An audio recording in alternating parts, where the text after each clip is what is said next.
After the birth of violence with bloodbath gore thanks to the Mortal Kombat games, the generic thought of many gamers or those who are familiar with the Mortal Kombat series was the old anything Mortal Kombat related has to be so star-spangled awesome to the point of believing that they have no time better spent on this overrated bloodbath than their own education at the very least for some.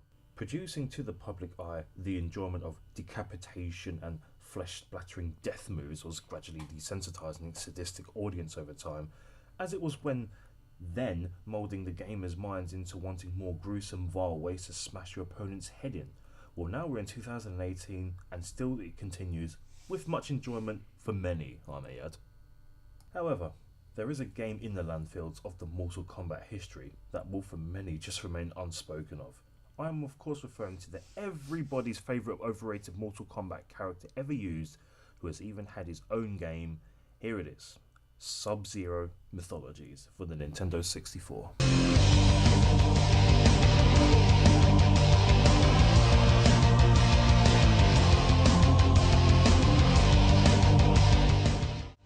Yeah, the fascinating thing about this game that I experienced while playing it was that I rather enjoyed this so-dubbed bad atrocity of a video game. There are those of us who exist that do not have a good to say the least experience playing this N64 and PlayStation 1 title.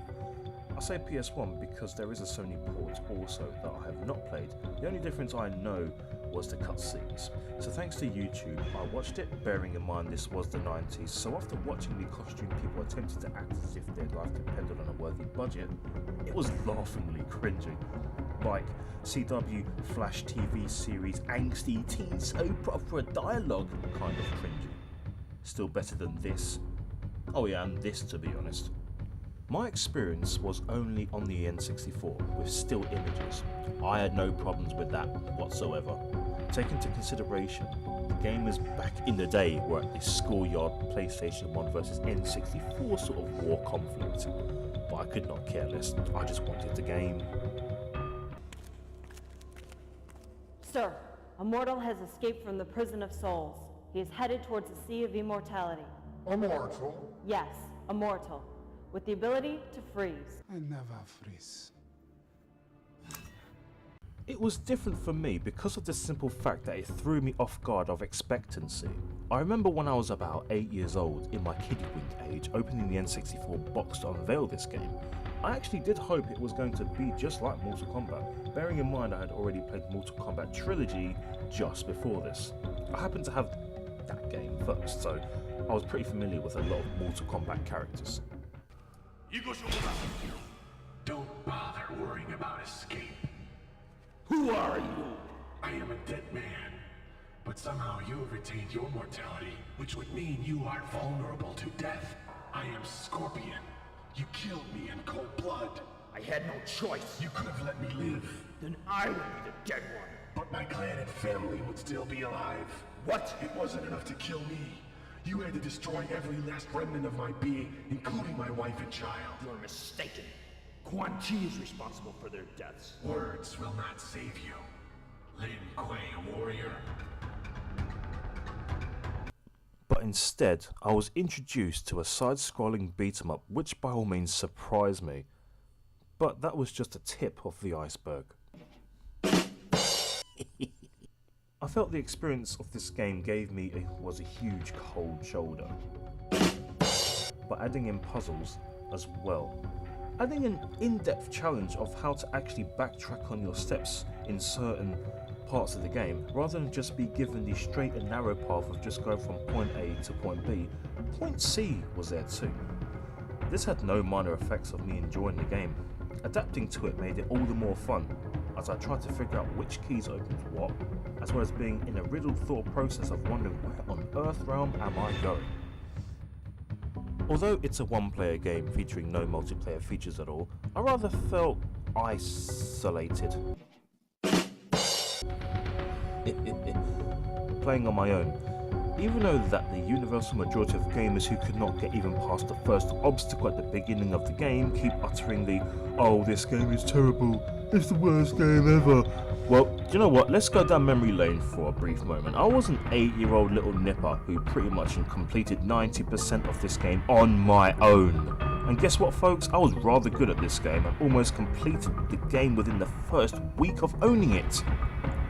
If this is the worst game ever, you probably haven't played E.T., the game that was thrown in the toilet. Even if you have, right, this Mortal Kombat side-scroller was not a cause of a Nintendo crash, so there you go. Testify!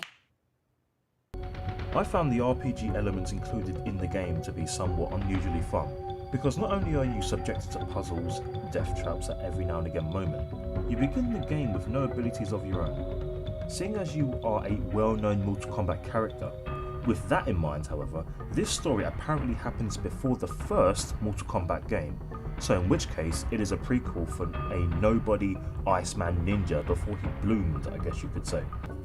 So if you want those extra ice powers of yours, you're in luck.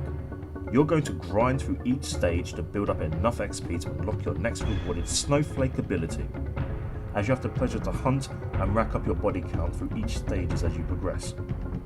Having an inventory for storage for your little materials that you will need does provide positive relief, since you will be depleting health faster than you think. Well, he's definitely immortal. His soul is still contained inside his body, A mortal can't exist here with his soul intact. unless Shinnok allowed it to be. I'll inform Quan Chi. The two of you continue to track him. I do love games with music that fits the environment of the game you're playing. I can honestly say that the only soundtrack I even remotely remember from this game is the first stage. It's no joke. I'm telling you right now. That is probably the most disappointing factor in this video game for me. As a gamer who loves his video game music, the levels preceding after the first two stages wasn't really memorable for me. So I wasn't really finding myself humming or tuning away exactly of what the soundtrack sounded like, and I can't really remember them, so they're quite forgettable. Pattern recognition is vital for you to get past the big bad bosses at the end of each stage, or eventually knowing the how to defeat the main baddie does and will help reduce those migraines you will receive. I did not so much with Scorpion, even though I enjoyed taking his head off, which I achieved through the old-fashioned way of luck and button mashing. It was more to do with this idiot.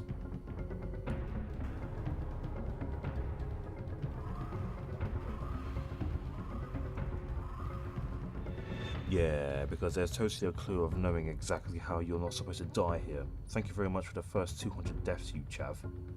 It was an important strain of common sense. Just walked to the edge and hoped. What an absolute toss rag.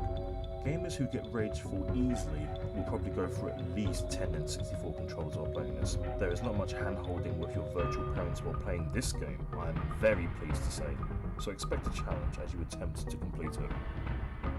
All in all, Zero Mythologies is not a bad game. It is, however, a rather challenging good game. Certain gamers are just not good at it, to be honest, and would much rather give up in the first 15 minutes of getting past the first stage. Two simple words for you: get good! That being said, however, just because you individuals who cannot be bothered with this game to beat it, I guess you can say it rather beat you. There is an old saying that is this: a bad workman always blames his tools. Make that of what you will. Zero Mythologies is hours of endless fun. It brought me a great experience with the game when I was about 8 years old in the late 90s. I really enjoyed this game. Can't speak for many other people or many other gamers because they pretty much hate this game. I, for one, do not. I'm in a minority here, but that's because I was actually good at the game. Greatly recommend it. You probably might enjoy it, you probably won't, but in any case, go for it. I'm Dr. Virtual, the Retroholic, and retro gaming. Live on.